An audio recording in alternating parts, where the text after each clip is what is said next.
আসসালামু আলাইকুম। বায়ান্নু ওয়ার্ল্ডের আন্তর্জাতিক আপডেটে স্বাগত।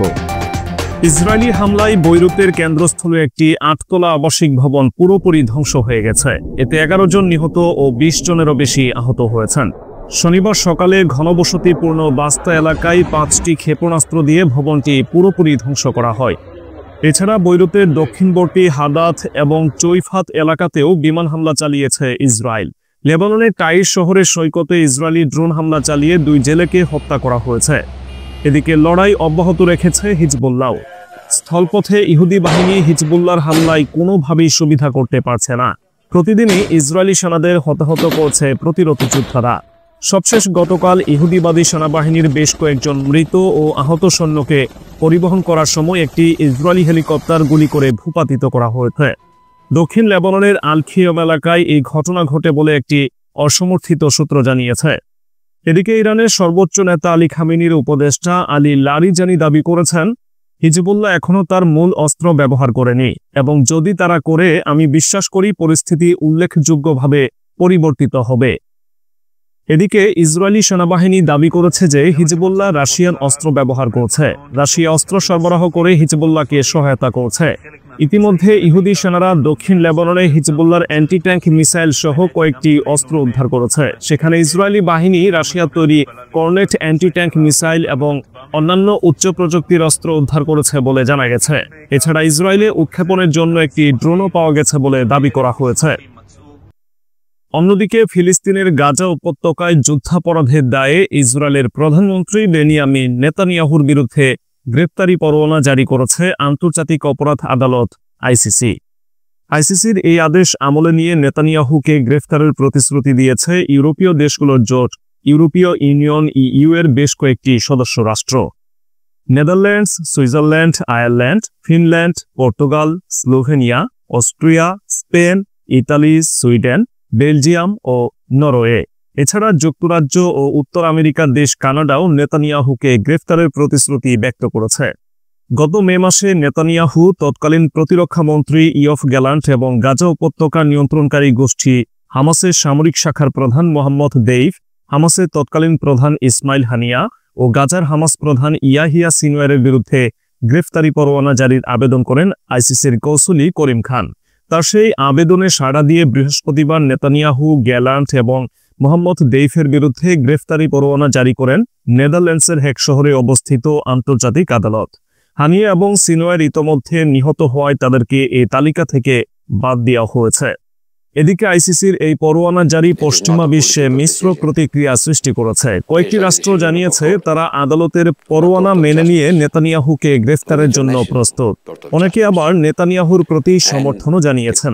সংবাদ মাধ্যমের প্রতিবেদন থেকে জানা গেছে, যুক্তরাজ্যের মাটিতে পা রাখলে ইসরায়েলের প্রধানমন্ত্রী বেনিয়ামিন নেতানিয়াহুকে গ্রেফতার করবে দেশটির সরকার। যুক্তরাজ্যের প্রধানমন্ত্রী কিয়ার স্টারমারের মুখপাত্র এই ইঙ্গিত দিয়েছেন। শুক্রবার মুখপাত্র বলেন, যুক্তরাজ্য সবসময় অভ্যন্তরীণ আইন এবং আন্তর্জাতিক আইনের অধীনে নির্ধারিত আইনি বাধ্যবাধকতা মেনে চলবে। নেতানিয়াহুকে গ্রেফতার করা হবে কিনা এ বিষয়ে সরাসরি জানতে চাইলে মুখপাত্র বলেন, তিনি নির্দিষ্ট কোনো মামলার বিষয়ে কথা বলবেন না। যুক্তরাজ্যের লেবার এমপি এমিলি থর্নবেরি বলেছেন, যদি নেতানিয়াহু ব্রিটেনে আসেন তবে আইসিসি গ্রেপ্তারি পরোয়ানার অধীনে তাকে গ্রেপ্তারে আমাদের বাধ্যবাধকতা রয়েছে। এটা কোনো প্রশ্ন নয়, আমরা বাধ্য, কারণ আমরা আইসিসির সদস্য। ফ্রান্স জানিয়েছে পরোয়ানাটি বৈধ, তবে নেতানিয়াহুকে গ্রেফতার করা আইনগতভাবে জটিল হবে।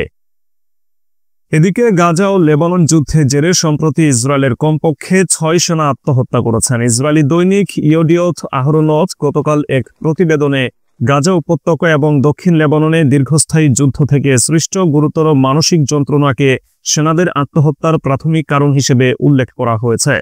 বলা হয়েছে, মানসিক অসুস্থতার চিকিৎসা নিচ্ছেন দেশটির সামরিক বাহিনীর আরও হাজার হাজার সদস্য। এই তথ্য প্রকাশ করেছে দেশটির একটি সংবাদ মাধ্যম। তবে আত্মহত্যার সংখ্যা আরও অনেক বেশি বলে ধারণা করা হচ্ছে। প্রতিবেদনটিতে বলা হয়েছে, মানসিক সমস্যায় ভোগা 3 ভাগের 1 ভাগ সেনার মধ্যেই রয়েছে পোস্ট ট্রমাটিক স্ট্রেস ডিসঅর্ডারের লক্ষণ। তাদের দাবি, চলমান যুদ্ধে আহত সেনার চেয়ে মানসিক রোগে ভুগছে এমন সেনার সংখ্যা বেশি। এক তদন্ত রিপোর্টের তথ্য অনুসারে মানসিক আঘাতে ভুগছেন এমন সৈন্যের সংখ্যা যুদ্ধে শারীরিক আঘাতপ্রাপ্তদের ছাড়িয়ে যেতে পারে বলে ধারণা করা হচ্ছে। ইয়েডিওথ আহরনথ বিশেষজ্ঞদের উদ্ধৃতি করে বলেছে যে সামরিক অভিযান শেষ হয়ে গেলে এবং সেনারা স্বাভাবিক জীবনে ফিরে আসার পরে এই মানসিক স্বাস্থ্য সংকট কেটে যাবে। এবারে রাশিয়া প্রসঙ্গ। পশ্চিমাদের বেশ বড় হুমকি দিয়েছেন রাশিয়ার প্রেসিডেন্ট ভ্লাদিমির পুতিন। তৃতীয় বিশ্বযুদ্ধ যখন সম্ভাব্য তখন অস্ত্র নিয়ে দেওয়া তার হুমকি বেশ চিন্তার কারণ হয়ে উঠতে পারে। রাশিয়ার হাতে ব্যবহারের জন্য প্রস্তুত শক্তিশালী নতুন ধরনের ক্ষেপণাস্ত্র মজুদ আছে বলে জানিয়েছেন দেশটির প্রেসিডেন্ট ভ্লাদিমির পুতিন। ইউক্রেনের নিপ্রো শহরে নতুন করে ব্যালিস্টিক ক্ষেপণাস্ত্র হামলার একদিন পর তিনি এই মন্তব্য করেছেন। প্রেসিডেন্ট পুতিন বলেন, আমাদের কাছে যেসব অস্ত্র আছে বিশ্বের আর কোনো দেশের কাছে সেসব নেই।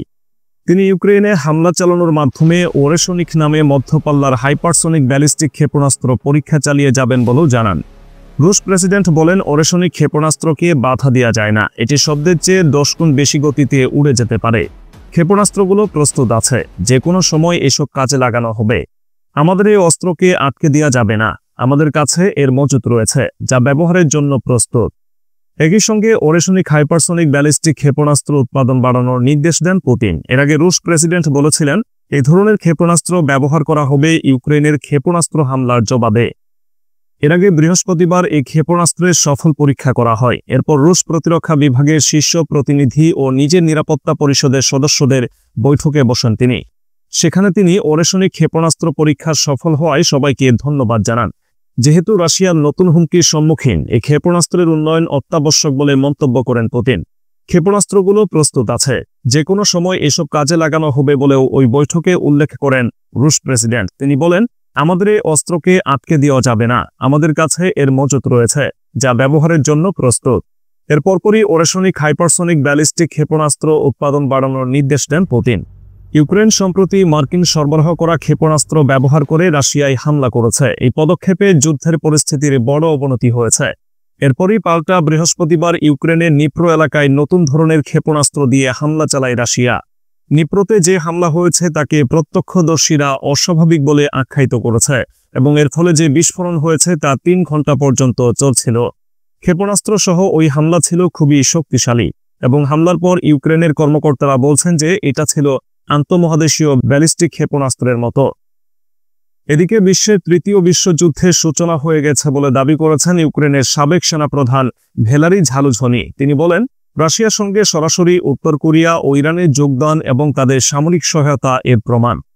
ইউক্রেনিস্কা প্রাভাদার ইউপি 100 পুরস্কার অনুষ্ঠানে দেওয়া এক বক্তব্যে ঝালুঝনি বলেন, উত্তর কোরিয়া সেনারা ইতোমধ্যে ইউক্রেনের মাটিতে প্রবেশ করেছে এবং যুদ্ধে অংশ নিচ্ছে। অন্যদিকে ইরানের শহীদ ড্রোনগুলো কোনো ধরনের নৈতিকতা বা লজ্জা ছাড়াই বেসামরিকদের উপর আক্রমণ চালাচ্ছে। চীনের সরবরাহ করা যুদ্ধাস্ত্রও এই সংঘাতে ব্যবহৃত হচ্ছে। ঝালুঝনি ইউক্রেনের মিত্র দেশগুলোর দিকে অভিযোগ তুলে বলেন, তৃতীয় বিশ্বযুদ্ধ ইউক্রেনের মাটিতেই চলছে এবং এটিকে এখানেই থামানো সম্ভব, কিন্তু আমাদের মিত্ররা এ বিষয়ে কার্যকর কোনো পদক্ষেপ নিতে চাইছে না।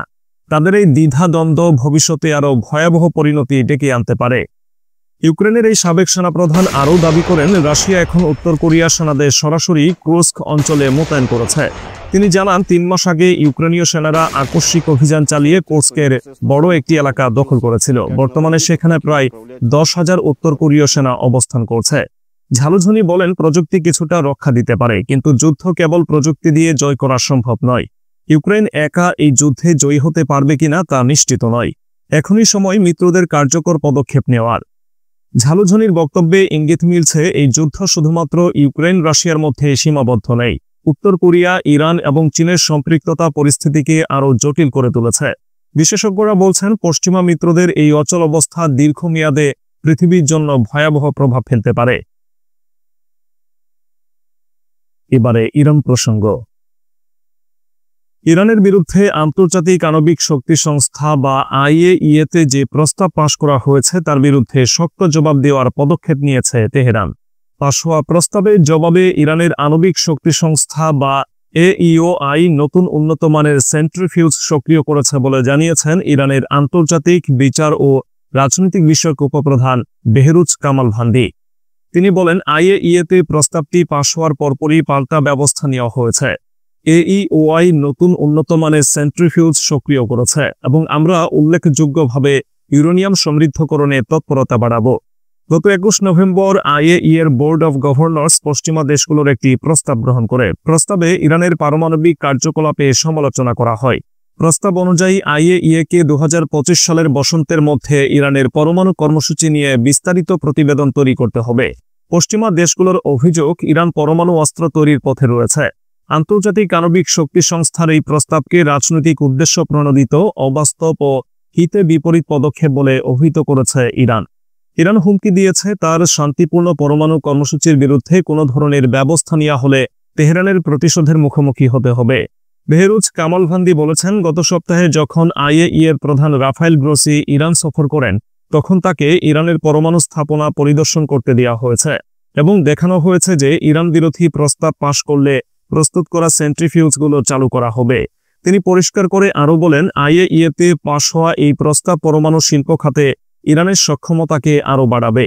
তিনি বলেন, ইরান শান্তিপূর্ণভাবে তার পরমাণু কর্মসূচি এগিয়ে নিতে চায়। তারা শিল্প পর্যায়ে এবং অবকাঠামোগত উন্নয়নে পরমাণু সক্ষমতাকে কাজে লাগাতে চায়। তবে আন্তর্জাতিক আণবিক শক্তি সংস্থার প্রস্তাবকে গ্রাহ্য না করে নতুন করে পরমাণু কর্মসূচি বৃদ্ধিকে ইরানের পরমাণু অস্ত্র তৈরি শুরুর ইঙ্গিত বলে মনে করছেন অনেকেই।